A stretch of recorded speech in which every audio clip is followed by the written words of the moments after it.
நீங்கள் பார்த்துக் கொண்டு இருப்பது தமிழ் செய்திகள் 24 முதல் 7 வரை. இன்றைய முக்கிய செய்திகள். அரசாங்க ஆயுத முடிவுக்கு எதிராக பாரிய போராட்டத்திற்கு ஹிஸ்புல்லா அழைப்பு.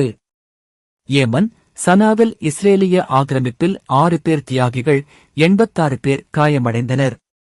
தெற்கு காசாவில் உள்ள நாசர் மருத்துவமனை மீதான இஸ்ரேலிய தாக்குதலில் 5 பத்திரிகையாளர்கள் உட்பட 20 பேர் கொல்லப்பட்டதாக கூறப்படுகிறது.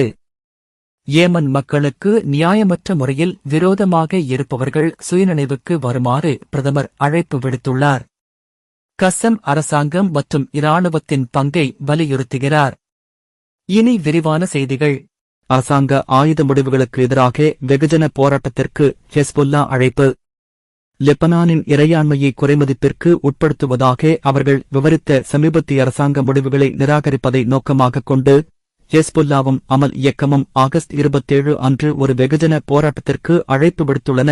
அதே நேரத்தில் எதிர்ப்பு மற்றும் அதன் ஆயுதங்களுக்கான ஆதரவை மீண்டும் உறுதிப்படுத்துகின்றன. அமல் இயக்கத்தின் மத்திய தொழிலாளர் அலுவலகம் மற்றும் ஹெஸ்புல்லாவின் மத்திய சிண்டிகேட்கள் மற்றும் தொழிலாளர்கள் பிரிவு லெபனானின் தொழிலாளர்கள் மற்றும் அதன் உற்பத்தியாளர்கள் மற்றும் கௌரவ தொழிற்சங்கவாதிகள் ஆகஸ்ட் 27 புதன்கிழமை பெய்ரூட்டில் உள்ள ரியாத் அல் சோல் சதுக்கத்தில் கூடுமாறு அழைப்பு விடுத்தன.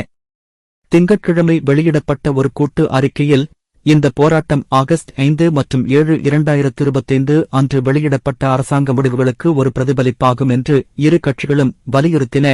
அவை உயர்ந்த தேசிய நலனுக்கும் தாயிப் ஒப்பந்தம் மற்றும் சகவாழ்வு சூத்திரத்திற்கும் முரணானவை என்று அவர்கள் வாதிட்டனர்.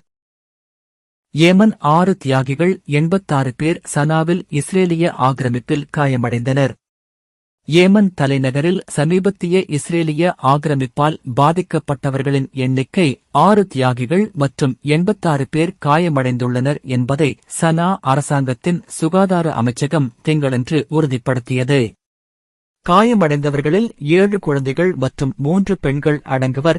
அவர்களில் 21 பேர் ஆபத்தான நிலையில் உள்ளனர். ஆகஸ்ட் 24 ஞாயிற்றுக்கிழமை நகரத்தில் உள்ள பொதுமக்கள் உள்கட்டமைப்பை குறிவைத்து இஸ்ரேலிய விமானப்படை நடத்திய பல தாக்குதல்களில் இந்த உயிரிழப்புகள் ஏற்பட்டன. தெற்கு காசாவில் உள்ள நாசர் மருத்துவமனை மீதான இஸ்ரேலிய தாக்குதலில் 20 பேர் கொல்லப்பட்டனர். இதில் 5 பத்திரிகையாளர்கள் அடங்குவர். இன்று அதிகாலை தெற்கு காசாவின் கான் யூனிஸில் உள்ள நாசர் மருத்துவமனை மீதான இஸ்ரேலிய தாக்குதல்களில் 5 பத்திரிகையாளர்கள் கொல்லப்பட்டதை அடுத்து வெளிநாட்டு பத்திரிகையாளர் சங்கம் சீற்றம் அடைந்துள்ளதாகவும் அதிர்ச்சியடைந்துள்ளதாகவும் தெரிவித்துள்ளது. ராய்ட்டர்ஸ், ஏபி மற்றும் அல் ஜசீரா உள்ளிட்ட பல முக்கிய சர்வதேச செய்தி நிறுவனங்களின் பத்திரிகையாளர்கள் குழு இஸ்ரேலிய இராணுவத் தாக்குதல்களில் ஒன்றாக கொல்லப்பட்டுள்ளதாக இஸ்ரேல் மேற்கு கரை மற்றும் காசா பகுதியில் சர்வதேச ஊடகங்களுக்காக பணிபுரியும் பத்திரிகையாளர்களை பிரதிநிதித்துவப்படுத்தும் எஃப்பி தெரிவித்துள்ளது.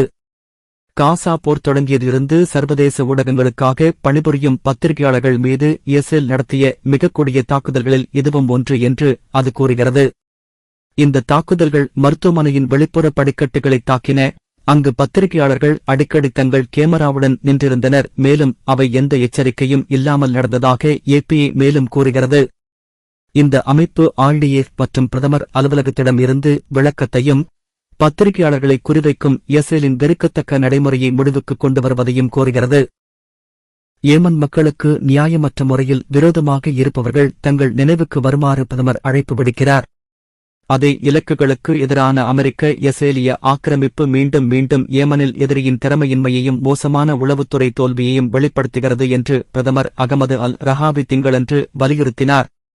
மனித வரலாற்றில் மிகச்சிறந்த தலைவரின் பிறப்பை கொண்டாட போக்குவரத்து மற்றும் பொதுப்பணி அமைச்சகத்தால் நடத்தப்பட்ட ஒரு நிகழ்வில் பங்கேற்ற அல் ரஹாவி, சியோனிச எதிரி எந்த உளவுத்துறை தகவலையும் அல்லது இலக்கு வங்கியையும் கொண்டிருக்கவில்லை, ஏனெனில் கடவுளின் கிருபையால் ஏமன் முகவர்கள், எச்சரிக்கை செய்பவர்கள், மனச்சோர்வை ஏற்படுத்துபவர்கள் மற்றும் சகோதரியால் திர்ஹாம் மற்றும் டாலர்களுக்கு தங்களையும் தங்கள் தாயகத்தையும் விற்பவர்கள் ஆகியோரை அகற்றியுள்ளது என்று விளக்கினார். கஸ்ஸம் அரசாங்கம் மற்றும் இராணுவத்தின் பங்கை வலியுறுத்துகிறார். ஹெஸ்புல்லா தலைவர் ஷேக் நைம் காசம் திங்களன்று அரசாங்கத்திற்கு ராஜதந்திரம், இராணுவத்தை சித்தப்படுத்துதல் மற்றும் பாதுகாப்பு உத்தி மூலம் இறையாண்மையை எவ்வாறு மீட்டெடுப்பது என்பது பற்றி விவாதிக்க தீவிர அமர்வுகளை நடத்த வேண்டும் என்று அழைப்பு விடுத்தார்.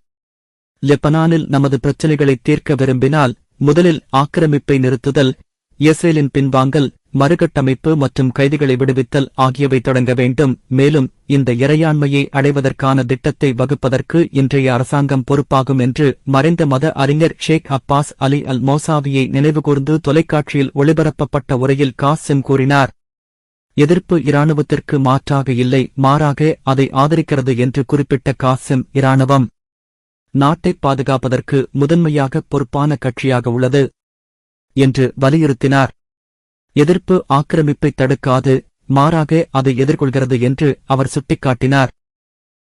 ஹெஸ்புல்லா மற்றும் அனைத்து ஆயுதக் குழுக்களையும் நிராயுதபாணியாக்குவது குறித்த அரசாங்கத்தின் சமீபத்திய முடிவுகள் தேசிய ஒப்பந்தத்தை மீறியுள்ளன என்றும், அரசாங்கம் இந்த வடிவத்தை தொடர்ந்தால் அது லெபனானின் இறையாண்மையில் ஒப்படைக்கப்படாது என்றும் அவர் கூறினார். அதன்படி காசிம் மீண்டும் அரசாங்கத்தை அதன் முடிவுகளை மாற்றுமாறு அழைப்பு விடுத்தார். இத்துடன் இந்த செய்திகள் முடிவடைகிறது. மேலும் இந்த சேனலை சப்ஸ்கிரைப் பண்ணிக் கொள்ளுங்கள். நன்றி.